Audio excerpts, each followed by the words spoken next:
안녕하십니까. 하루의 경제 주식 마무리 경주마 이재용입니다. 오늘 하루는 어떠셨습니까? 이제 2월 말, 오늘 2월의 마지막 날이고 진정한 봄이 찾아오겠죠. 우리 주식 시장에도 진정한 봄이 좀 하루빨리 왔으면 하는 바람으로 오늘 경주마 시작하도록 하겠습니다.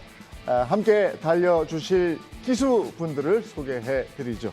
날카로운 시선으로 경제 전반의 모든 내용을 아주 쉽게 전달해 주는 분입니다. 정철진 경제평론가 함께합니다. 어서 오세요. 네, 안녕하십니까. 예, 날카로운 시선, 경제를 바라보는 날카로운 시선 정철진입니다. 오늘 시장이, 어떠세요? 네. 오늘 어떠세요? 일단 우리 저 새롭게 바뀐 스튜디오 분위기 한번 좀 얘기 좀 해주실래요? 와, 제가 입을 한동안 못 다물었었고요. 감탄을 금치 못하고 제가 우리 PD분하고 작가분, 제작진한테 말씀드렸습니다. 계속 남아있겠다. 내일도 나온다. 내일도 나올 테니까. 네, 예. 그 정도로 너무나 좋고요. 또 저희가 또 힘도 나고 그러는 것 같습니다. 네. 새로운 스튜디오에서. 네. 오늘 새로운 기분으로 또 정보 전해주실 거죠? 네, 그렇습니다. 시장이 좀 쉽지 않지만 또 너무나 뜨거운 이슈들 네. 많이 있습니다. 하나씩 여러분과 함께 깊이 있게 분석해 보도록 하겠습니다. 예, 오늘도 내놓으라 하는 국내 증시 전문가분들이 이 자리에 나와 있습니다. 한 분 한 분 소개를 또 해드리죠. 주식과 금융시장의 방향을 잡는, 그리고 정치, 경제 분야를 총동원해서 거기다가 사회, 문화까지 덧붙여서 쉽게 설명해 주시는 분입니다. LNS 홀딩스 김선형 대표님 모셨습니다. 어서 오세요. 두 분 한꺼번에 나오시겠어요? 제가 소개해 드리겠습니다. 전업 투자로 다져진 경험을 토대로 국내외 증시 상황의 맥을 짚어주는 분이 또 이 자리에 나와 계십니다. 전업 투자자 유태환 님이십니다. 어서 오세요. 안녕하세요. 네, 안녕하세요. 네. 자, 먼저 김선형 대표님부터 한 말씀 해주시겠습니까? 네, 반갑습니다. LNS 홀딩스 김선영 대표고요. 오늘 정말 좋은 프로그램에 초대해 주셔서 감사드리고, 이제 최근에 많이 시장이 어려운데 오늘 여러분들이 투자하실 때 조금이라도 도움이 되실 수 있는 말씀 많이 준비하겠습니다. 네, 유태환님 오늘의 각오. 네. 최근에 2월달 너무 시장 어려웠죠. 근데 요즘에 지금까지도 물론 지정학적 기장이 계속 지속되고 있지만 명확하게 시장은 좀 변하고 있다. 그래서 그 부분에 대해서 좀 명확하게 말씀드리고 싶어서 준비를 해왔습니다. 네, 주식 전업 투자자 유태환입니다. 네, 자 이렇게 오늘 세 분의 기수와 함께 한번 열심히 달려보도록 하겠습니다. 데일리 이슈부터 여러분과 얘기를 나누도록 하죠. 아무래도 지정학적 리스크에 대한 얘기부터 하고 가야 되겠습니다. 지난주도 그렇고 이번 주 시작과 함께 우크라이나 전쟁에 대한 얘기 빠질 수가 없습니다. 스위프트 제재, 반도체 수출 제재에다가 이번엔 또 러시아의 핵카드 얘기까지 나와 있습니다. 어떻게 보십니까?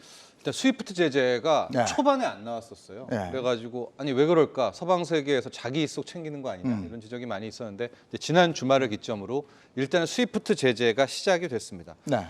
간략하게 설명을 좀 드릴까요? 스위프트 제재. 네. 예, 스위프트라고 하면은 국제 금융기관 결제망, 전산망 이 정도로 해석을 하시면 될 것 같은데 이제 은행 간에 70년대, 80년대, 90년부터 거래가 많아졌지 않습니까? 근데 1대1 거래를 하다 보면 해킹 위험도 있고 사고도 있고 그래서 이제 이 비영리 기관에서 스위프트라는 곳에서 73년에 설립이 됐는데 이제 전 세계 은행들과 금융기관들을 다 모은 다음에 자신들이 개발한 이제 독특한 소스 코드라고 할까요? 이런 메시지 코드를 가지고 전산망을 아주 쫀쫀하게 짜게 된 거예요. 이게 너무나 신뢰할 수가 있게 되니까 현재로서는 거의 200개 국가에 11,000여 곳의 은행들, 금융기관들이 다 여기에 들어왔고 이제 앞으로 해외 국제 간의 결제를 할 때는 자연스럽게 모두 스위프트를 통해서 거래를 합니다. 아마 자녀분들이 해외에 있거나 할 때 송금해 보신 알 텐데 송금할 때 은행들한테 거기 스위프트 코드가 뭐예요를 꼭 물어보거든요. 네, 맞아요. 그 코드를 적어놓는 게 있습니다. 그래서 이제 이 스위프트라는 게 그 정도로 신뢰가 있는데 스위프트 제재란 건 뭐냐? 러시아를 이 결제망에서 배제시킨다는 거예요. 그렇게 되면 당연히 러시아 은행은 여기에 은행 간의 거래를 못하게 되고 그건 결국 뭐냐?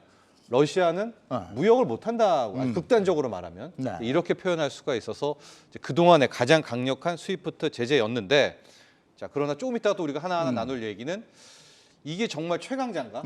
이게 진짜 이거 가지면 러시아가 꿈쩍 못할까? 네. 여기에 대해서는 지금 같은 이견과 논란이 나옵니다. 이 얘기가 나오면서 뭐 핵에 대한 얘기도 나오고 또 하나 궁금한 게 이렇게 되면 우리 수출 업체들의 수출 대금 같은 데 관계는 없겠습니까? 영향이 미치지 않겠습니까? 네, 아무래도 관련되어 있는 이제 스위프트를 이용하는 업체들은 분명히 단기적으로 영향을 받을 수밖에 없는 상황인데 사실 저는 우리가 어차피 뒤에서 좀 다룰 내용이긴 하지만 미리 좀 말씀드리면 네. 사실 정해진 거는 없습니다. 하겠다라고 얘기를 했지 구체적인 방안이 사실 나온 부분이 네. 없거든요. 그래서 그에 따라서 앞으로 피해 업체가 얼마나 많이 생길지는 우리가 좀 시간의 여유를 좀 두고 지켜봐야 될 것 같습니다. 네. 아, 우리나라 불이익 얘기도 있던데 그건 어떻게 된 겁니까? 불이익 얘기. 네. 일단은 스위프트를 보면은 뭐 무역 러시아랑 네. 거래하는 분들이 좀 늦어질 수 있는 그런 것들이 있는데 그 네. 불이익 얘기는 뭐냐면 지금 미국 같은 경우에는 러시아 제재를 네. 하게 되면서 일종의 좀 우군을 함께 움직이는 모습들이 네, 네. 있거든요. 네. 그러니까 여기에 적극적으로 참여하냐 아니냐에 따라서 자기가 좀 미국 기준으로 좀 이 카테고리를 나누게 되는데 적극적으로 참여했던 곳들에 대해서는 일종의 페이버를 좀 줍니다. 아. 적극적으로 참여했어? 네. 그러면 너네 나라는 믿을 수가 있으니까 어. 러시아 반도체 거래에 있어서 이러이러한 조건만 하면 음. 뭐 거래를 허용해도 돼라는 걸 하게 되는데 안타깝게도 우리나라가 이 반도체 거래에 있어서는 네. 그 레벨에 못 들었습니다. 그러니까 그 너희는 이유가 선택이 좀 늦었어 뭐 이런 거라면서요? 적극적인 모습을 안 보였어요. 이런 네. 거. 네. 그렇기 때문에 아하. 우리는 좀 거기에 점점 빠져들고 있는데 아마 우리도 결단이 좀 필요한 시점은 온 것 같아요. 아니 그러면 한국 우리가 좀 제재에 불안해지잖아요. 있어서. 네. 그런 얘기 나오면 그죠? 그렇죠. 사실 뭐 이거 개인적인 의견으로 봤을 때는 횡포죠.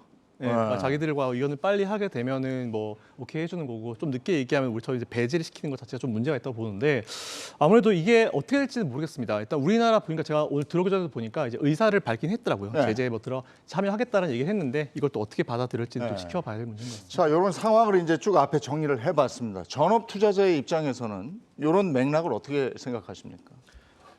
확실히 이런 뭐 스위프트 제재 이런 말만 보면은 굉장히 막 큰 악재처럼 받아들여지고 이렇게 시장이 굉장히 놀랄 것처럼 생각하시는 분들이 많을 것 같아요. 근데 사실상 그런 악재가 나올수록 오늘만 해도 시장이 좀 개파락을 시작해서 좀 크게 하락하는 듯 했으나 마지막으로 갈수록 올라가고 그다음에 나스닥 선물만 봐도 오늘 오전에 뭐 마이너스 3%까지 거의 빠졌다가 거의 지금 현재 시간 기준으로 거의 마이너스 1%대까지 좀 올라가는 그런 흐름들이 나오고 있는데 일단은 그런 제재도 역시나 그 확실하게 좀 굉장히 제한적으로 적용될 것이다라는 게 시장에 대한 좀 투자자들이 보통 보는 컨센서스가 그런 것 같아요. 그래서 아마 예전에 이란을 통해서 제재를 할 때도 굉장히 극히 일부 은행만 뭐 제재를 한다던가 이런 식으로 진행이 됐기 때문에 아마 이 부분에 대해서 좀 이따 다시 말씀을 드리겠지만 뭐 여러 가지 유럽과 이해관계도 있고 해갖고 쉽게 뭐 이렇게 강하게 제재는 좀 어렵지 않을까. 그래서 그 부분에 대해서 시장은 좀 미리 알고 오히려 이런 악재로 인해서 시장이 빠질 때마다 오히려 저가 매수를 좀 들어오는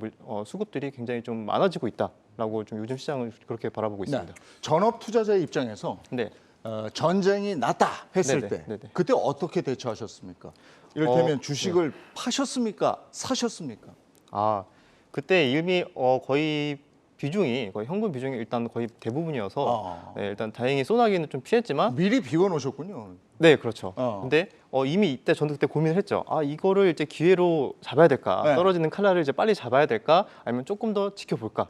약간 그런 거에 대해서 굉장히 고민을 하다가 좀 이제 지켜보면서 네, 그래도 매매는 또 이제 전업 투자다 보니까 매매는 해야 되는데 확실하게 좀 비중은 좀 적게 해서 좀 보수적인 그런 관점으로만 지금 하고 있는 상황이고 근데 지금은 확실하게 느껴지는 거는 2월 초 중순과는 달리 확실히 시장에서 괜찮은 수급들이나 또 괜찮은 sek터들이 돈이 몰리는 그런 종목들이 섹터군들이 굉장히 많아지고 있다. 그래서 그 부분에 대해서는 좀 더 앞으로 시장에 대해서 긍정적으로 바라보는 심리가 반영되고 있는 게 아닌가라고 좀 보고 있습니다. 지난 금요일에 주가가 올랐잖아요. 그러면 우리 저 개인 투자자들은 지난 금요일에 산 거죠. 그렇죠. 계속 사고 있죠. 오늘도 마찬가지로 개인이 받아주고 개인하고 외인이 샀더라고요. 네. 어떻게 보십니까 이 시장은? 근데 저는 그러니까 하루하루가 뉴스가 네. 새롭기 때문에 네. 지난주 말에 뉴욕이 반등한 걸 오늘 또 적용할 수는 없어요. 새로운 뉴스가 나왔으니까. 근데 지금 가장 새로운 건 스위프트 제재라고 볼 수가 있는데 두 가지 시나리오로 좀 가능하다고 보고 있거든요. 첫 번째는 말씀하셨지만 지금 스위프트가 강한 것 같지만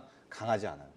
러시아가 이미 굉장히 많이 대비를 해놔서 뭐 달러도 많이 빼돌렸고 지금 또 하나가 가상화폐, 이 암호화폐를 통한 탈출구가 또 있습니다. 예. 그래서 현재 이 스위프트를 가지고 파국으로 갈 것 같지는 이거 않거든요. 가상화폐 못하게 하겠다고 막 그러니까 그 소문 돌았어요 예, 지금. 그것도 아직 유효한 거죠. 어, 예. 어. 근데 이제 이게 첫 번째 긍정적인 시나리오인데 두 번째 시나리오는 이게 발목을 잡을 수도 있어요. 네. 왜냐하면 스위프트로도 러시아가 굴복하지 않는다면 네. 진짜 강한 게 하나가 있습니다.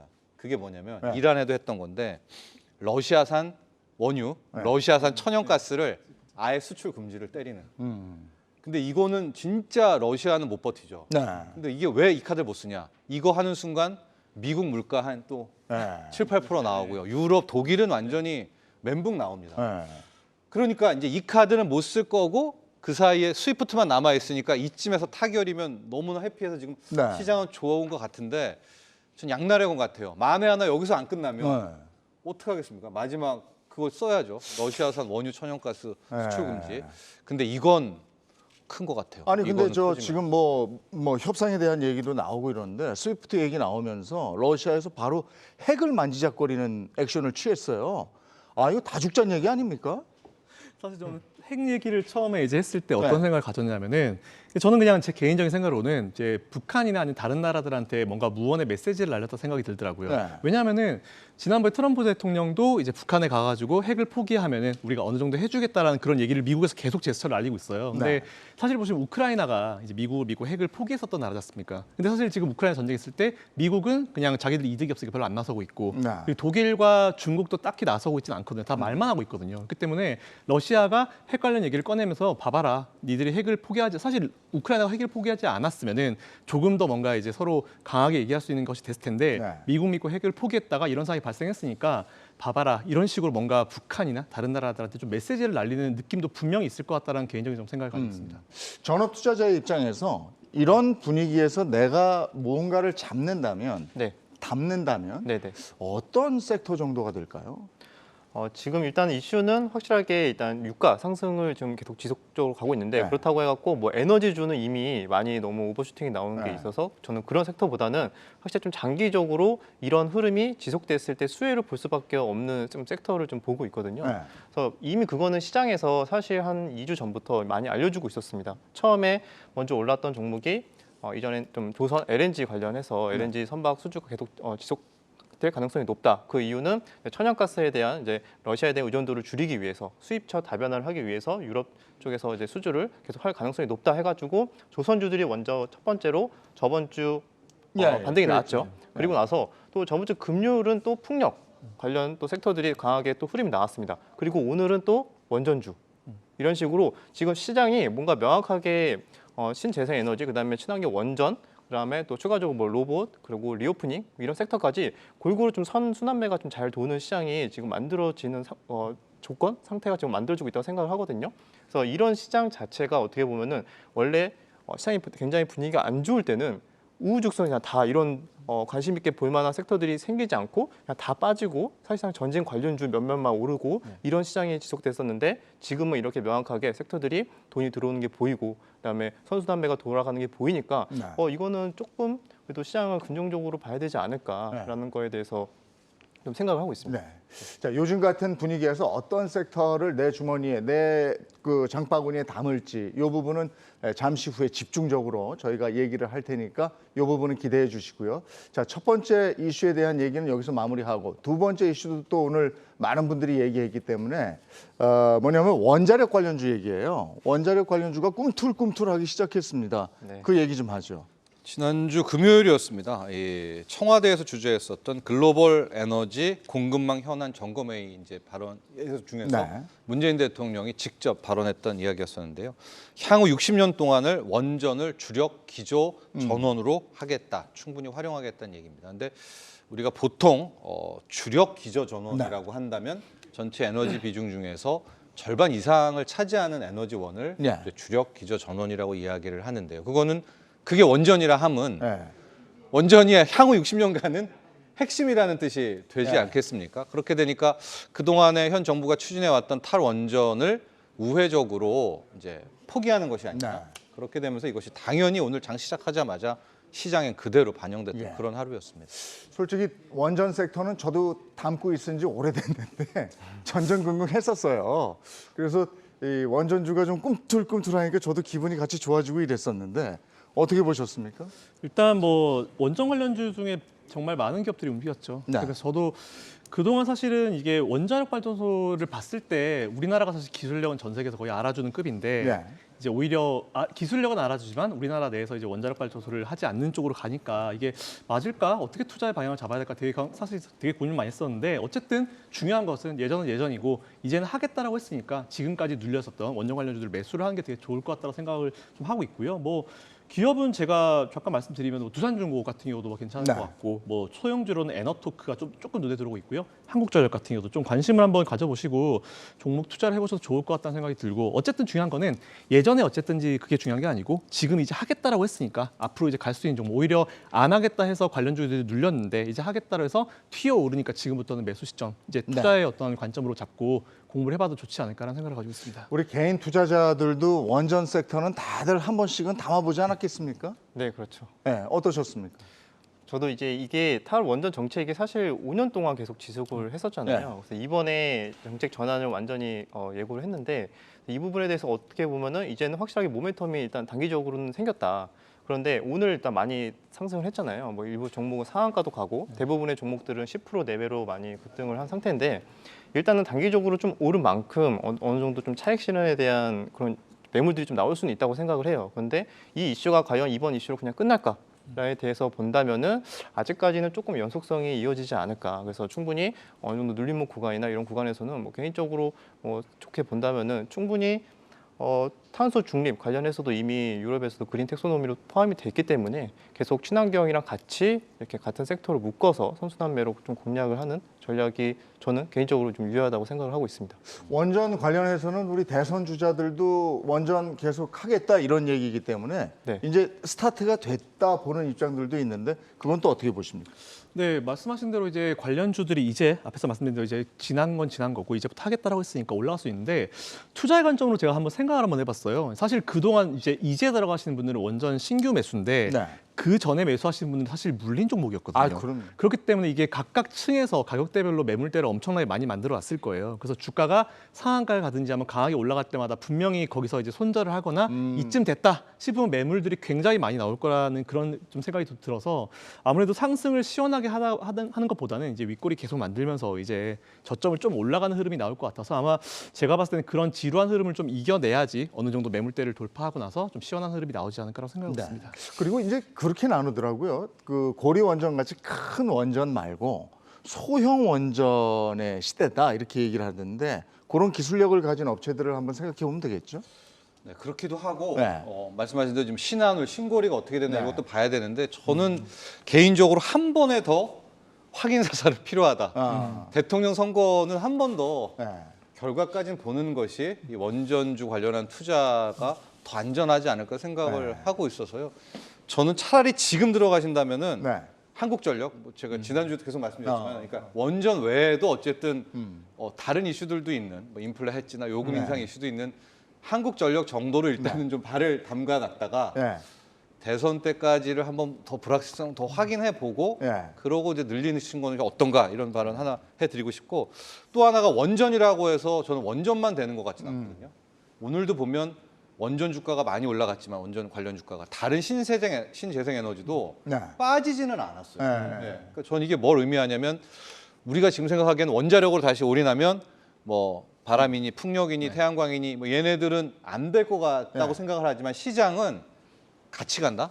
저는 투게더 개념이라고 보고 있어서 다른 신재생을 뭐 제가 계속 연초부터 얘기하는 신재생도 원전으로 탈원전을 포기했다고 해서 못 가는 것 같지는 않습니다. 그러니까 네. 저는 범신재생 플러스 원전으로만 집중한다는 건 한 번 더 확인, 대선 확인 뭐 이 정도로 말씀드리고 싶습니다. 네. 석유 에너지 신재생을 계속 주장을 하셨어요. 근데 지금 그 방향으로 가고 있으니까 저도 깜짝 놀라운데 글쎄 이제 좀 에너지 얘기 한번 좀 해볼까요? 네. 우리가 오늘 이제 우크라이나 얘기를 했고 원전 얘기를 했고 이슈에서 다뤄봤는데 이제 그럼 본격적으로 에너지 얘기 한번 해보죠. 그 재생에너지 얘기 많이 나오고 있고 근데 에너지 대란 얘기가 계속 전쟁 이슈와 함께 더불어서 나온단 말이죠. 그 방향 한번 짚어보시겠습니까? 일단은 지금 제일 화두가 되는 건 천연가스, 그죠? 이제 아무래도 유럽은 천연가스를 많이 이용하기 때문에 그 부분이 조금 문제가 돼서 네. 이제 줄줄이 다 사실 엮여 있는 것 같아요. 이제 천연가스 올라가면 이제 유가까지 쭉 연결되는 부분인데 일단 저는 이 흐름 자체는 지금 어쨌든 그 러시아 이슈가 좀 마무리가 되어야지 좀 정리가 될 수 있는 부분이라 좀 생각을 하고 있습니다. 그리고 유가 같은 경우 사실 제가 이라크전을 한번 봤었어요. 네. 지난 이라크전 같은 경우는 이제 직접적으로 원유 값이 많이 올라갔었던 그런 시기였기 때문에 어쨌든 그 상황이 어느 정도 마무리가 되고 나면은 항상 이제 유가도 그렇고 이번 천연가스도 마찬가지로 안정을 찾을 수 있을 것이라 보고 있습니다. 어쨌든 근데 이게 어떻게 보면은 이제 저는 그런 생각이 들더라고요. 이제 미국 입장에서 최근에 미국이 이제 인플레이션 때문에 굉장히 스트레스를 많이 받고 있고 바이든도 이제 인플레이션 때문에 지지율이 굉장히 많이 타격을 받고 있는데 이렇게 전쟁을 해서 이제 에너지까지 올라가주면은 그에 따라서 또 인플레이션도 올라가지 않습니까? 네. 그러니까 오히려 바이든 입장에서는 이게 그렇게 나쁜가?라는 생각을 한번 이제 핑계거리가 어떻게 보면 하나 생긴 거니까 그렇게도 연결을 할 수 있을 것 같아서 저는 그래서 미국이 왜 나서지도 않고 딱 요 정도 자리를 가지고 있나라는 네. 생각을 해보다가 이렇게까지 한번 연결도 해봤습니다. 이제 유가가 90달러가 넘었죠. 아직 100달러는 되지 않았죠. 장중에 뭐 넘기도 하고 이런 모습은 봤지만 90달러 선인데 이렇게 유가가 비싸지면서 전기 수급에도 이제 비상이 걸리지 않았습니까? 유럽 전기 요금이 굉장히 비싸죠. 우리나라도 한전에서 지금 전력 매입가가 70% 정도 올랐다 이런 얘기도 들었거든요. 이렇게 되면 여름이 진짜 네. 걱정이긴 하죠. 저희 겨울은 어차피 뭐 큰 이제 거의 다 지나갔으니까 네. 여름이 좀 걱정이긴 한데 일단 아무래도 또 부담이 있을 수밖에 없을 것 같습니다. 항상 여름쯤 되면은 뭐 이제 전기값을 올리니 어쩌니 이런 얘기가 나올 텐데 사실 지금 그거에 대해서 컨트롤을 못하는 부분이 3월달에 대선이 있기 때문에 아무래도 우리 일반 서민들의 어떤 생활과 직접 연결돼 있는 전기값에 대해서 지금 당장은 멘트가 없지만 대선이 끝나고 나서 이 전기를 수입해오는 이 가격대 이 부담이 계속 크게 네. 되면은 언젠가 이거에 대해서 건드릴 수밖에 없을 것 같거든요. 네. 그러니까 이걸 어떻게 처리할지 사실 저도 좀 궁금하긴 합니다. 근데 아까 정철진 평론가가 한전 얘기하셨습니다마는 한전이 적자가 만만치가 않지 않아요? 지금? 그렇습니다. 지금 한전 2주 전부터 얘기를 했었었는데 네, 네. 적자가 아마 작년에 거의 9조 원 이상 네. 났을 정도고 이유는 확실합니다. 한전이라는 곳이 이제 결과적으로 요금도 못 올렸던 네. 정책적인 피해주이기도 하지만 이제 큰 틀에서 원자력 부분들을 많이 줄이다 보고 이제 비싼 아까 말한 70% 사는 게 이제 천연가스들 이제 사오다 보면서 비용 부담도 커지게 되고 네. LNG로 하게 되면서 이제 그 적자가 폭이 커졌었는데 결과적으로 이런 되돌림이 나올 수밖에 없다고 네. 보고 있고요. 이제 첫 번째가 대선 후에 나오게 될 요금 인상 부분들이 있겠고 두 번째가 뭐 금요일 날 문재인 대통령이 얘기했지만은 원전 부분들의 비중을 다시 뭐 크게 세운다고 한다면 네. 적자 부분은 다시 감소할 수밖에 없게 되겠고요. 결과적으로 뭐 신재생을 가던 뭘 하던 전기차 시대가 가던 전력이라고 저는 보거든요. 전기. 네. 전기의 주체는 우리나라에서 뭐 공기업이기는 하지만 한전이기 때문에 결과적으로 마지막 궁극점에서 가장 안전한 네. 리스크 해지 걸린 자체 종목이라고 본다면 저는 한전이라고 네. 오히려 보고 있거든요. 근데 우리 저 주주들이 보는 시각에서 한전을 이렇게 바라볼 때 맞득지 않잖아요. 재미없죠. 네. 네. 네. 재미없으나 네. 담아 놓으신 게 있습니까? 아무래도 저같이 이제 좀 시장 모멘텀을 좀 보고 네. 좀 그렇게 좀 매매를 하시는 분들은 좀 한전은 좀 다소 지루할 수 있다라고 네. 생각을 해서 그 같은 관점이지만 또 이렇게 시선을 좀 바꿀 수도 있거든요. 왜냐하면은 이렇게 좀 전기료가 올라가고 유가가 계속 상승하는 있는 추세에서 너무 비싸졌잖아요. 네. 그러니까 상대적으로 지금 풍력이 들어온 이유 중에 하나가 네. 단가가 이제 맞기 시작하는 거예요. 지금까지 너무 이게 풍력이 효율이 별로 안 좋았다. 그래서 굳이 이거를 뭐 해야 될까 말아야 될까 고민을 하고 있었는데 사실상 계속 진행 중이긴 했죠. 그래서 네. 정말 주도주로서 강한 반등이 나왔을 때가 이제 바이든 대통령 딱 되기 직전에 가장 주도주로서 친환경 섹터가 굉장히 올랐다가 그 이후로는 사실상 별 재미 없이 쭉 빠졌죠. 네. 이번에 인플레이션 이슈, 그다음에 이런 유가 상승의 딱 그런 트리거가 발생을 하면서 이제는 단가가 맞는다. 투자를 좀 해도 되지 않을까. 그래서 이제는 본격적으로 그거에 대한 모멘텀이 지금 시장에서 반영이 되는 구간이라고 보고 있기 때문에 저는 이제 이런 섹터나 이런 좀 신재생 에너지나 여기에서도 이제 밑으로 내려가서 그런 개별주들을 좀 보고 있습니다. 이렇게 한전 얘기하니까 직접 투자하시는 분 입장에서 말을 딴 데로 돌리시잖아요. 그래도 계속 한전 주장하시겠습니까? 아니요. 그 저도 한전을 얘기한 것은 신재생 에너지가 훨씬 네. 더 탑픽이기는 하나 네. 지금 원전이 이슈가 됐잖아요. 네. 그 원전을 하시고 싶잖아요. 네. 왜? 그럼 이제 원전주들이 있잖아요. 대세에 따라요. 네, 네. 대세에 가는데 근데 저는 그 중에서 고를 거라면 한전을 고르라는 겁니다. 왜냐하면 아직은 또 확인할 부분들도 있고 예. 원전이 뭐 기저 전원으로 간다고 하더라도 저는 신재생에 대한 개발 부분들 성장성이 훨씬 더 높다고 보거든요. 태양광, 풍력 뭐 이런 쪽들이. 그래서 아니 근데 전에도 한번 말씀을 하셨는데 저도 OCI 같은 거 보면 대표적인 태양광 아닙니까? 네. 근데 잘 안 가다가 요즘에 이제 조금 오르는 거 아니에요? 안 간 정도가 아니라 한번 크게 그러니까. 한 60% 이상의 네, 조정을 네. 받았었고요. 이제 네. 그러면서 최근에 좀 다시 오르는 뭐 꿈틀대고는 있는데 네. 아직까지는 뭐 추세를 찾았다라고 보기는 그래요? 힘들지만 그럼에도 불구하고 포트를 짠다면 저는 네. 에너지 섹터에서 네. 뭐 태양광 쪽 그다음에 앞서 말한 원전 쪽의 비중에서는 그냥 한전 정도로 커버하면서 뭐 이런 식의 포트를 짜는 게 그리고 여기에 네. 좀 마뜩하다면 정유주 같은 것들을 하나 넣어서 이런 믹스들 네. 그러니까 정유 태양광 한국전력 뭐 이런 식의 흐름들 이게 에너지 섹터의 포트가 아닐까 또 이렇게 저는 생각하고 있습니다. 근데 태양광은 중국이 센 거 아닙니까? 그 네. 광활한 땅에다가 그냥 막 심지 않았습니까? 네, 저도 이제 산 하나가 패널로 덮인 사진을 보고 정말 네, 네. 경악을 금치 못했는데 네. 사실 저는 개인적인 생각을 말씀드리면 태양광에 투자하고 싶으신 분들은 차라리 중국 주식에 투자하시는 게 낫다라는 생각이에요. 중국은 지금 정말 깝깝하게 안 오르더라고요. 네, 정말 어려운 상황이긴 한데 네. 그래서 저도 그냥 근데 이렇게 말씀을 드리지만 저도 중국 주식을 별로 안 좋아해서 아예 투자를 아예 안 하고 있고 전혀 가지고 있지 않은데 왜 그러냐면은 이번에 이제 중국과 이제 그 미국 간의 관계에서 뭔가 이제 태양광 관련으로 이제 뭔가 이슈가 나오긴 했는데 밖으로는 제재를 했다고 하지만 사실 중요한 게 다 빠졌거든요. 양면 네. 패널에 대한 부분 다 다제 다 빠져버렸고 사실 그저 알맹이를 거의 내준 느낌이어서 그냥 미국의 입장에서는 그냥 태양광 너희들이 해라. 거의 이런 식으로 그냥 느낌이 너무 강해요. 그리고 바이든은 본인이 이제 신재생 다른 거 가지고 가는 느낌이 강해가지고 오히려 저는 태양광 앞에서 이제 평론가님 말씀하신 대로 한국 전력을 이제 매수하시는 부분들은 정말 제일 안전하죠. 이제 괜히 우리가 뭐 소형주 매수해가지고 뭐 급등락해서 너무 막 뭐 마음 졸이는 것보다는 차라리 큰 종목을 매수하시라는 그런 의미로 말씀하신 것 같고요. 태양광 종목의 투자는 사실 저는 예전에 한번 이제 성형광전 투자라는 종목이 있었어요. 우리나라에 상장되어 있는 기업인데 네. 이제 코드 번호 9로 시작하고 이제 중국 기업이 우리나라 상장한 기업인데 제가 그 이후에 제가 투자를 한 건 아니고 공부를 하다가 정말 매수 버튼 누르기 한 2, 3일 전이었는데 그게 거래 정지돼서 상폐가 됐거든요. 그래서 저는 그때부터 종목 코드 9로 시작하는 거는 하는 게 아니다라는 개인적인 그런 원칙을 가질 정도로 재무제표에 대해서 좀 이제 신뢰도가 많이 떨어지더라고요. 그래서 이제 예전에 그런 이슈도 좀 많아가지고 이제 아무래도 이제 중국 관련 기업을 투자하실 때 좀 주의하시고 그리고 태양광 관련 기업들 투자하실 때는 오히려 저는 ETF가 차라리 낫거나 ETF가 차라리 낫다 아니면은 뭐 저는 ETF가 제일 나을 것 같습니다. 직접 하시는 것보다는. 네. 종목 잘 모르겠으면 네. 하나를 담는 ETF 투자. 아까 저 풍력 말씀하셨어요. 네네. 근데 우리나라 바람이 좋아요, 그렇게? 풍력을 그렇게 할 만큼 괜찮은 거예요?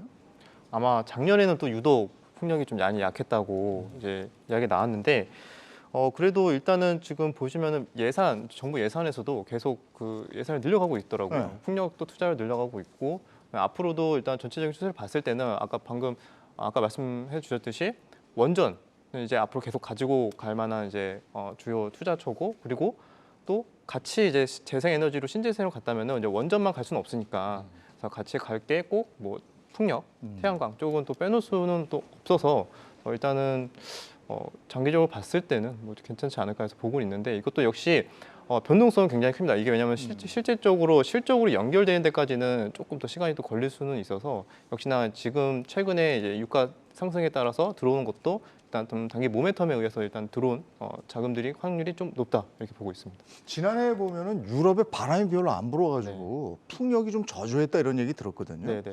근데 우리나라도 바람이 그 정도 부나 싶고 또 하나는 우리나라 풍력의 기술력이 어느 정도 갔을까 이런 부분이에요.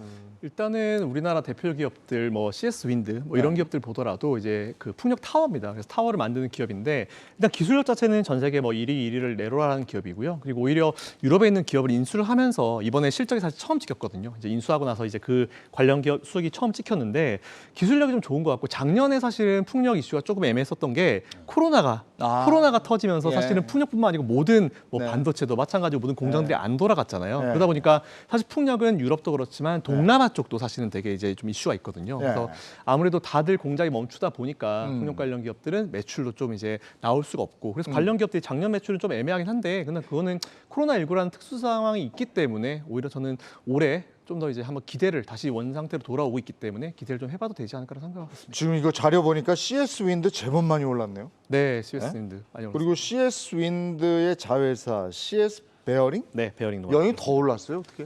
베어링 말씀하세요.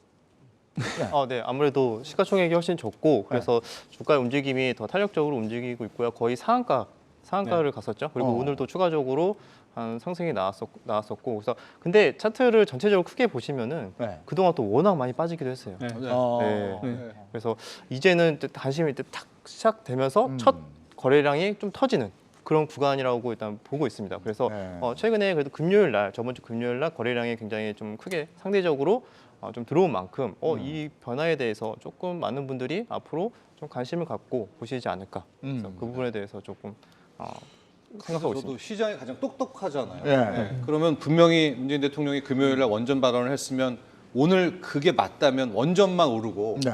나머지 태양광 풍력 이런 애들은 좀 처참하게 뭐 무너지던가 이런 흐름을 보여야 되는데 네. 오늘 보면 신재생 다 끌어올리는 그러니까 네. 오늘 많이 오르지 않았지만은 뭐 네. 몇몇은 그런 뉘앙스가 분명히 있었습니다. 시장은 그렇다면 이때는 원전만 막 달고 달리는 장보다는 뭐 내일장이라도 또 이번 주 봐야 되겠지만 이제 신재생 전체에 대한 뭐 수급이라든가 같은 시세가 주는 것이 아닐까 좀 이런 생각을 좀 해보거든요. 네. 그래서 하나만 쫓기에는 저는 오히려 별로고 다 이 신재생 쪽을 뭐 태양광이든 이렇게 좀 같은 포트를 짜서 가는 접근법이 맞지 않나 이렇게 봅니다. 네. 근데 제가 보니까 시장을 보니까 저도 뭐 시장에 참여를 하고 있습니다만은 대세가 있잖아요. 네. 배터리야. 그러면 섹터가 이제 배터리로 정해지면 그 안에 많은 종목들이 있어요. 근데 이번에도 그렇단 말이에요. 그 원전이야.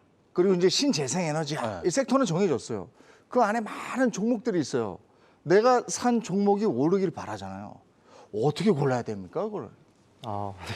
보통은 그런 섹터들이 이번에도 처음 관심을 받게 된 게 아니에요. 네. 예전에도 계속 이런 테마나 이런 이슈들이 있을 때마다 한 번씩 계속 그렇게 주목을 받아왔는데 과거를 좀 보시면은 네. 그때 이제 주목을 받을 때마다 이제 올랐던 종목들 테마군들이 있어요. 그래서 그 종목 안에서도 또 유독 탄력적으로 움직이는 종목이 있고 상대적으로 굉장히 좀 약한 종목들이 있는 그런 흐름들을 미리 한 번 더 보면서 과거의 흐름이 물론 앞으로도 항상 반복되진 않지만 네. 보통 그런 종목의 끼라고 표현을 많이 하거든요. 그래서 종목에 한 번 이렇게 움직였던 종목들은 계속 비슷한 이슈가 나올 때마다 비슷하게 뭐 흘러갈 확률이 높다 해가지고 그 부분에 대해서 한번 충분히 좀 살펴보시면은 조금 거기에서 힌트를 얻을 수 있지 않을까 보고 있습니다. 네.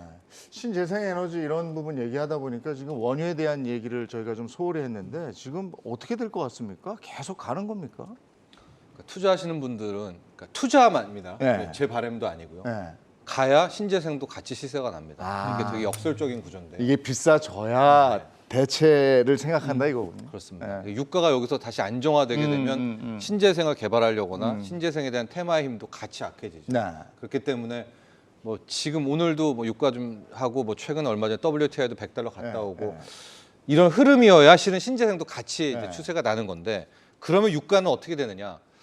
저는 추세적인 상승이라고 뭐 계속 말씀드리고요. 네, 네. 우크라이나 사태가 끝나다고 하더라도 두 번째 이슈인 공급인데 네. 저는 산유국들 오페크라든가 오페크 플러스가 결코 네. 뭐 증산이라든가 이런 공급을 늘려줄 것 같지는 않거든요. 네. 그런 나라도 사정사정을 보면은 결국 지금 마지막으로 기름 팔아서 그 돈을 가지고 뭐 그린 암모니아니 블루 암모니아니 자기들도 이제 가려고 하는 거예요. 신재생으로 가려고 네. 하는 거예요. 그렇다면 유가의 대세 상승은 계속 말씀드린 뭐 $120까지의 추세는 깨지지 않지 않겠는가? 그런 네. 차원에서 실은 오늘 또 저도 이제 신재생 에너지를 같이 포트를 말씀드리는 겁니다. 유가 관련 에너지 주들이 있잖아요. 그런 게 지금 많이 올라 있잖아요. 이게 계속 갈까요, 그러면? 저는 뭐 유가는 이제 평론가님 말씀하신 대로 계속 올라가는 건 맞다고 보고 네. 있어요. 추세적으로 올라갈 수밖에 없고. 근데 일단 문제가 뭐냐면은 유가는 그런 것 같아요. 어쨌든 그 유가를 뽑아내는 산유국들은 네. 어쨌든 그거밖에 없거든요. 그 사막에 그거밖에 없는 나라기 때문에 그거를 팔아가지고 자기들도 다른 이제 이 석유는 언젠가 떨어질 수 있다라는 그런 생각을 가지고 있기 때문에 그걸 팔아서 또 다른 산업으로 이제 투자를 하는 건데 그렇게 치면은 유가는 이제 계속 올라갈 수밖에 없는 그런 부분들이고 관련주도 사실은 이제 유가가 올라가서 좋은 기업과 나쁜 기업으로 사실 나누긴 하는데 네. 일단 최근의 흐름을 봤을 때는 이제 유가는 계속 올라간다는 느낌으로 가고 있는 것 같아요. 네. 그래서 저는 유가를 딱 봤을 때 느끼는 건 뭐냐면 너무 시장이 그 이제 우리 일반 서민들이 따라가기 어려울 정도로 빨리만 올라가 주지 않았으면 좋겠다 정도로 바라고 있습니다. 어차피 올라갈 건 올라갈 것 같고, 그래서 어쨌든 관련된 기업들은 유가 상승 쪽으로 베팅하는 기업들에 투자를 하는 게 맞는 것 같고요. 근데 우리나라가 또 좋은 게 뭐냐면은 이제 우리나라는 사실 석유가 안 나와요. 근데 그 석유를 정제하는 능력은 전 세계에서 최고거든요. 그래서 그 관련주들 한번 쭉 공부해 보시면 좋을 것 같습니다. 네. 그러니까 주식에서 우리가 제일 해서는 안 될 것 중에 하나가 또 따라쟁이가 되지 말자 이거잖아요. 그 유가 관련해서 에너지 주식이 올랐잖아요. 근데 그걸 또 따라가다 보면 이게 바로 또 언젠간 꺼지는 건데 꼭 끝물 타면 우리가 실패하잖아요. 어떻게 투자해야 됩니까? 일단 그 말씀 드리기 앞서서 저도 이제 유가에 대해서 네. 그 앞으로 시나리오의 변수에 대해서 두 가지 정도를 좀 생각해 놓은 게 있는데 네. 첫 번째는 계속 일단 상승에 대한 좀 추세적인 상승이 좀 불가피하다라고 보시는 분들이 많은데 일단 단기적으로 봤을 때는 좀 이란 핵 협상이 좀 변수로 하나 있습니다. 아. 네, 이란 핵 협상이 어느 정도 좀 진행 중에 있는데 그게 어떻게 잘 풀리게 돼서 이란이 좀 석유 공급을 할 수 있게 원활하게 풀린다면은 단기적으로 한 5%에서 10% 정도 유가의 좀 하락은 좀 열어 놓을 수 있다라고 이제 많이 전망을 하고 계시고요. 그리고 그 부분과 또 유가 상승에 대한 또 변수가 하나 더 있죠. 지금 안 그래도 우리나라 정부에서 3월 1일부터 이제 방역 패스 이제 해제를 하기로 했잖아요. 이런 추세가 이미 전 세계적으로 엔데믹 선언을 지금 한 발 좀 가고 있기 때문에 엔데믹 선언이 진행이 된다면은 역시 유가 상승에 대한 또 요인으로 좀 변수로 작용할 수 있지 않을까. 그래서 단기적으로는 이란 핵 협상과 엔데믹 이런 변수들이 또 유가에 또 영향을 많이 주는 요인으로 한번 생각해 보시면 좋을 것 같아요. 그리고 에너지주 관련해서는 지금 워낙 또 우리나라 지금 최근에 또 종목들이 워낙 없다 보니까 이제 테마성으로 뭔가 네. 전쟁 관련주처럼 우후주스 막 너무 이제 급등을 했어요. 네. 근데 사실상 이거를 좀 자세히 살펴봐야 돼요. 이게 실제로 얼마나 큰 수혜를 볼 거고 이런 거에 대해서 대부분 확인 없이 어떻게 보면 예전에도 뭐 전쟁 난다 아니면 뭐 미사일 쏜다 하면은 모르는 주식도 있었잖아요. 근데 그런 것처럼 최근에 에너지주들 우리나라의 좀 중소형주들 네. 에너지 관련주들을 이렇게 좀 오른 경향이 있어서 아마 이제 조금 시장이 어떻게 보면 이런 전쟁 관련된 이슈가 계속 나올 때마다 오히려 시장은 좀 내성을 갖고 있다. 오히려 그렇게 놀라지 않고 오히려 저가 매수로 들어오는 이제 매수세가 많다 보니까 그런 시장 분위기가 계속 지속될수록 최근에 많이 올랐던 에너지주들은 다소 주춤하고 오히려 다시 원래대로 조금 하락하려는 하방 압력을 받을 확률이 높다라고 저는 보고 있습니다. 그래서 조금 조심해야 되겠네요. 네, 그래서 그러니까 저는 시장에 참여하다 보면요. 네. 아, 이거 많이 올라서 더 안 오를 것 같아. 근데 다음 날 또 오르고 있으면 막 속이 쓰리. 와, 어제 샀어야 되는데 이러거든요. 네. 그 마음을 어떻게 다스려요, 그럴 때? 참 특히 지난주, 지지난주는 정말 무슨 뉴스 하나 나오면은 다음날 막 시초가가 막 10% 20%씩 뜨는 그러니까요. 그런 종목들이 있었는데 결국에는 그런 종목에서 제가 이제 과거의 경험을 해보면은 그런 종목으로 뭔가 짜릿하게 수익을 내보잖아요. 그러면은 그걸 잊지 못해요. 그래서 계속 그거를 또 들어가. 또 들어가고 네. 또 들어가요. 네. 언제까지 또 들어가냐면은 그걸로 짜릿하게 수익을 냈던 거를 다 아. 뱉어낼 때까지 대부분 많은 개인 투자자분들이 네. 그렇게 반복을 하시거든요. 그래서 길게 보면은 이런 게 좀 나에게 계좌 수익률에 안 좋을 수 있다라는 생각을 하시고 지금 당장만 보는 게 아니라 좀 더 길게 큰 그림을 보고 좋은 습관을 좀 가져가는 그런 투자 마인드가 필요하지 않을까 네. 생각합니다. 아, 곡물 원자재 얘기를 또 빠뜨릴 수가 없어요. 곡물 포함해서 원자재 어떻게 보세요? 곡물 원자재 일단 곡물 얘기 나온 거는 이번에 우크라이나 네. 우크라이나 서쪽 지방이 밀을 세계에서 정말 이게 많은 수출하는 지역이기 때문에 밀 가격에 대한 얘기가 좀 나오고 있는 것 같고요.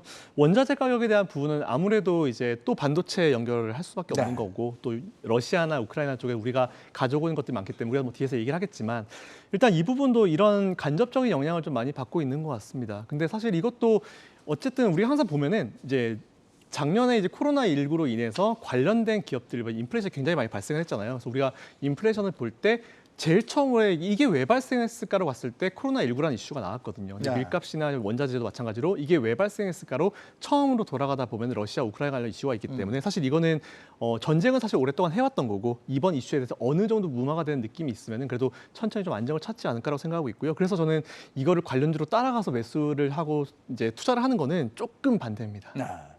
정철진 평론가님, 그 반도체 얘기가 지금 나왔으니까 얘긴데 그 반도체 제재 얘기 나온 거고 네. 그러면 우리는 반도체가 강국인데 우리가 피해를 입지 않겠습니까?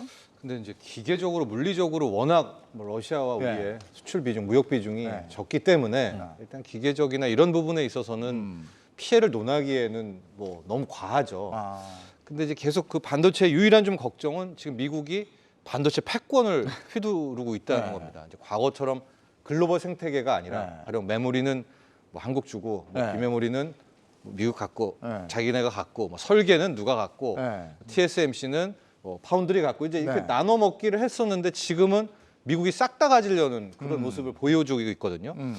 근데 행여나 지금 같은 이런 것들 우리가 이렇게 한러 제재를 확실히 안 하면서 약간 좀 미국이 좀 우리를 좀 약간 네. 이렇게 보는 이런 상황에서 네. 미국이 휘두르는 반도체 패권에 피해를 보지 않을까 이 네. 걱정이 훨씬 더 크죠. 예, 오히려 러시아 제재 때문에 우리 네. 반도체가 어떻게 된다는 거는 좀 과한 걱정이라고 봅니다. 지금 무기에 반도체가 들어가니까 반도체 러시아에 팔지 마라 이렇게 되는 거잖아요, 지금. 그죠? 그리고 우리 투자자들 중에는 반도체 섹터 안 담고 있는 분 거의 없을걸요? 네, 그렇죠. 예. 근데 이것도 참 지루해요.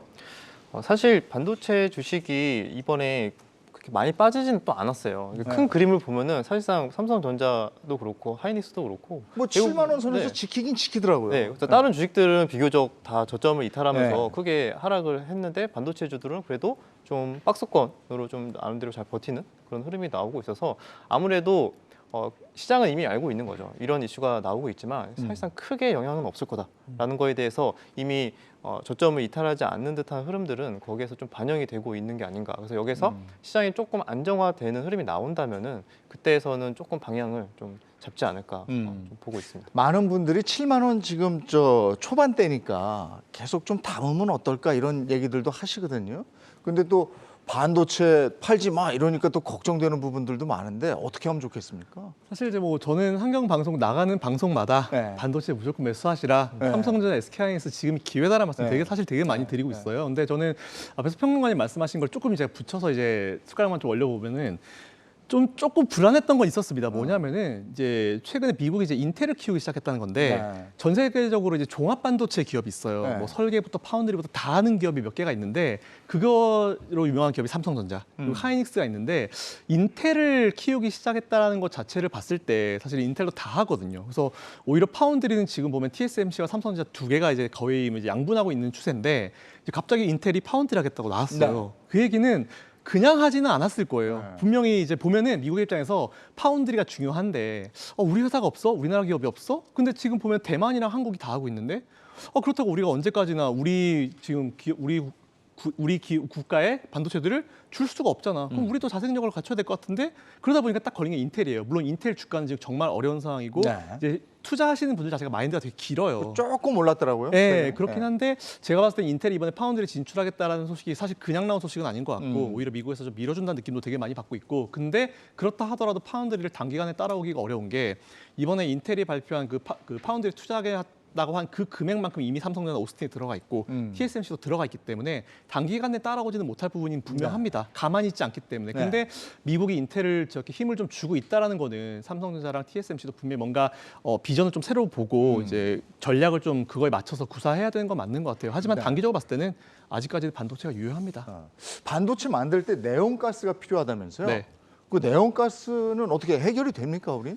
일단 네온가스가 문제가 됐었던 부분이 뭐냐면은 이제 네온가스는 보통 철강의 부산물로 나와요. 아. 그래서 이제 러시아 사실 전 세계 철강 국가 이제 기업들 쭉 순위대로 나열해 보면 철강 우리도 잘하는데? 그렇죠. 근데 포스코가 최상위인데 한 6위, 7위밖에 안 되고요. 그 위엔 다 중국이랑 러시아 기업이 또 있어요. 그래가지고 이제 보통 러시아에서 철강을 생산하고 그거를 옮겨가지고 우크라이나에서 재생산을 해서 이제 그 가스를 만들어서 우리나라에 판매를 하는데 네.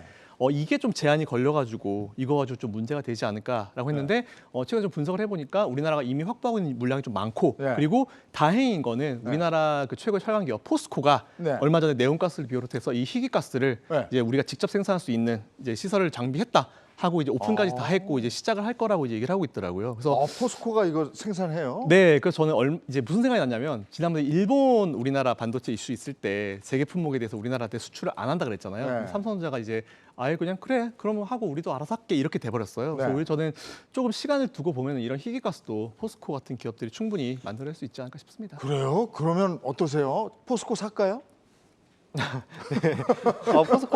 포스코도 정말 최근에 잘 지금 뭐 저점도 잘 지켜주면서 버티는 종목 중에 네. 하나고 아무래도 이제 중국 또 이제 네. 이번에 경기 부양 관련해서 또 이슈가 계속 나올수록 또 수혜를 볼 수 있는 종목이기도 하고 또 인플레이션에 대해서도 충분히 어느 정도 긍정적으로 보고 있는 게 있기 때문에 포스코 철강 쪽도 괜찮게 이제 아무 올해는 좀 좋은 흐름이 나오지 않을까 저도 보고 있습니다. 아, 진짜 주식을 하려면 별걸 다 알아야 돼요. 반도체 얘기하는데 이게 또 이제 철강 회사로 갔어요.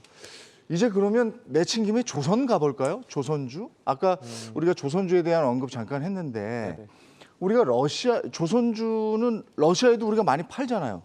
근데 러시아 제재하면 우리도 힘들어지는 거 아니에요? 어떠세요?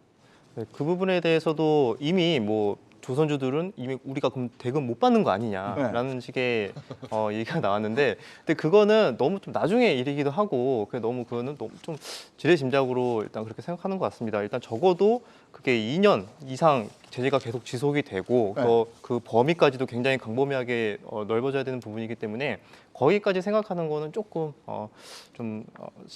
무리이지 않을까 좀 일단 보고 있고, 일단은 친환경 LNG로 인해서 이번에 조선주들이 올랐잖아요. 네. 그거는 이제 많은 분들이 알고 계실 텐데 이제 유럽이 이제 더 이상 러시아에만 의존할 수는 없다. 러시아가 예전에 크림반도 합병도 그렇고 네. 이번에 돈바스 지역을 통해서 이제 침공을 한 것도 그렇고 이제는 이런 식으로 계속 이슈들이 나올 때마다 러시아는 장기적으로 조금 신뢰를 잃어가고 있지 않을까. 그래서 지금 당장 이런 지정학적 이슈가 좀 해소가 된다 하더라도 어떻게 보면 유럽 입장에서는 수입 다변화를 지금 준비를 할 수밖에 없는 거죠. 그래서 신뢰를 이미 어느 정도 조금 잃었기 때문에, 그래서 그 부분을 봤을 때는 장기적으로 좀 LNG 수입을 좀 다변화를 해야 되고, 거기에서는 또 선박이 필수적으로 또 수주가 될 거기 때문에 거기에서도 우리나라가 또 경쟁력이 있는 또 조선사들이 있잖아요. 그래서 그 부분에 대해서 미리 좀 기대감으로 일단 오르고 있는 상황이긴 합니다. 네. 지금 말씀 들어보니까 조선주 괜찮다는 얘기인 것 같은데 리스크 없겠습니까? 저는 이제 대표님 말씀하신 것이 조금 다시 숟가락을 올려서 말씀드리면 조선 기업이 이제 LNG를 우리가 되게 많이 확보를 했어요. 네. 그 작년 같은 경우는 제가 정확하게 기억이 안 나는데 17척 중에 우리가 13척인가 14척인가 지금 거의 대부분의 LNG선을 우리나라 수주했거든요. 근데 이게 이렇게 생각이 들어요. 최근에 보면은 이 선박들도 보면 이제 ESG 경영이 들어가면서 환경을 생각을 하거든요. 이에 따라서 다 이제 LNG선으로 배를 교체를 해야 되는 시기가 다가오고 있는데, 전 세계적으로 LNG선에 대한 기술력이 제일 좋은 게 우리나라 조선 기업들이기 때문에 제가 봤을 때는 이게 어떻게 보면 당연히 다가오는 시대의 흐름 정도로 좀 보고 있고요. 이에 따라서 이제 LNG선 수주가 더 늘어날 수 있을 것 같고, 그러니까 이번에 최근에 이제 우리나라 모 기업들의 합병에 대해서 이제 유럽에서 그걸 갖다가 반대를 한 이유가 더 이제 전 세계 그 지분율이 올라가니까 그걸 좀 제한했다는 좀 생각이 드는데, 모르겠습니다. 결국은 제가 봤을 때는 LNG선에 대한 기술력을 가지고 있는 전 세계 최고 기업이 우리나라 국가 최고고, 그렇게 되면 결과적으로 가격 경쟁력을 가질 수 있다라는 그런 말이 돼요. 그렇기 때문에 저는 이 소식이 다시 한번 들릴 수도 있지 않을까 싶기도 하고, 그래서 좀 길게 좀 봤을 때는 해운 관련주들도 매수를 하면 좋을 것 같다는 그런 생각을 가지고 있습니다. 정철주 평론가님은 어떻게 생각하세요? 근데 이제 좋은데 제가 항상 한국 증시 하게 되면은 논리를 깨는 기업 내 이슈가 많은 거예요. 예, 그게 늘 걱정됩니다. 제가 S-오일도 늘 말씀드리잖아요. 못 갑니다. 우리 쉐브론도 가고 엑소모빌도 가는데 S-오일은 못 가요. 이제 이런 게 좀 걸려서 그게 뭐 조선주도 제대로 제각받고 LNG도 히트치고 하지만 차라리 그럴 바에야 LNG ETF 투자를, 천연가스를 차라리 그냥 가스에 대한 원자재 투자를 가는 것이 섣불하지 않을까. 아니 두 분하고 조금 다른 얘기예요. 아니 지금. 맞는 얘기예요. 조선주 진짜 좋은데 좀 몇 번 당하다 보니까 이 기업발 이슈 때문에 이게 될 수 있고, 뭐 가령 또 의무보호 예수 물량 또 수급으로도 문제가 되고 이게 좀 복잡한 게 좀 있습니다. 그래서 결과적으로 이 논리가 전 다시 돌아 에너지로 간다는 게 에너지 가격이 짱짱하다는 뜻이잖아요. 유가도 그렇고 천연가스도. 그렇다면 조선주도 좋은데 이게 저처럼 좀 불안하신 분들, 개별 기업 이슈에, 그럼 아예 그냥 원자재로 가는 것도 나쁘지 않다. 아니 우리가 투자할 때 이것저것 다 따져서 들어갔는데 공부도 많이 하고 그 기업 안에서 사고를 치면 어떻게 해야 됩니까? 그거는 정말 어떻게 좀 할 수 없는 부분이긴 한데, 이번에도 뭐 오스템 임플란트나 이런 회사들이 이렇게 될 줄 누가 알았겠습니까? 그래서 이런 거는 어떻게 보면 좀 우리가 좀 감당하기 어려운 그런 변수 중에 하나라고 생각을 하시면 될 것 같고, 그것보다는 역시 또 확실하게 좀 더 큰 그림을 보고 확실하게 나만의 또 기준들 하나하나 만들어가는 게 중요할 것 같아요. 최대한 네, 그렇게 방향성을 잡으면 좋지 않을까. 자, 오늘 장이 생각합니다. 끝났고 이제 내일은 3.1절, 내일 또 이제 장이 안 쓰잖아요. 그 내일 모레 또 해야 되는데 요 시기에 우리 개인 투자자분들 어떻게 대응하면 좋을지 그 얘기를 한마디씩 듣고 오늘 마무리하면 좋을 것 같습니다. 먼저 얘기해 주시겠습니까? 아, 네. 일단 지금 또 미국 선물이 어떻게 움직이고 있는지 모르겠는데 네. 아마 이 시간에 지금 러시아와 우크라이나 지금 협상을 하고 있을 거라고 좀 예상을 합니다. 아마 오전 시간에 한다고 했으니까 아마 지금이 우크라이나 좀 오전 시간대가 될 것 같아요. 그래서 아마 그 협상 결과에 따라서 물론 아직까지는 뭐 큰 기대는 하고 있지 않지만 그 결과에 따라서 다시 한 번 더 미국장이나 좀 이렇게 움직이지 않을까 생각을 하는데 일단은 증시는 그렇게까지 큰 변수가 있지 않은 이상은 이 정도로만 어느 정도 지정학적으로 유지가 되면서 그냥 제재 이야기만 계속 주고 오가고만 해도 아마 충분히 시장은 조금 안정을 되찾지 않을까라고 저는 좀 보고 있어서 간단하게 한 말씀씩만 듣고 아, 끝내겠습니다. 네. 네, 일단 뭐 저 같은 경우도 항상 드리는 말씀 똑같아요. 모든 방송에서 나와서 드리는 말씀이 일단 3월달에 이제 시장은 불확실성에 굉장히 예민하기 때문에 일단 러시아 관련 이슈는 이제 한번 불확실해서 제거됐고 이제 3월달에 금리 인상 이슈 그거만 좀 제거되면은 우리가 원하는 시장이 올 수 있는데 앞에서 그 위원님 말씀하신 대로 네 그렇습니다. 네. 그럼 기다려라. 기다려라. 기다려라. 네, 알겠습니다. 자, 오늘 새로운 분위기로 여러분과 한번 달려봤습니다. 내일 쉬고 모레 봄바람 같은 훈훈한 소식이 우리 증시에 좀 있어서 기분 좋게 만났으면 좋겠습니다. 내일 모레 다시 찾아뵙겠습니다. 경주마였습니다. 고맙습니다.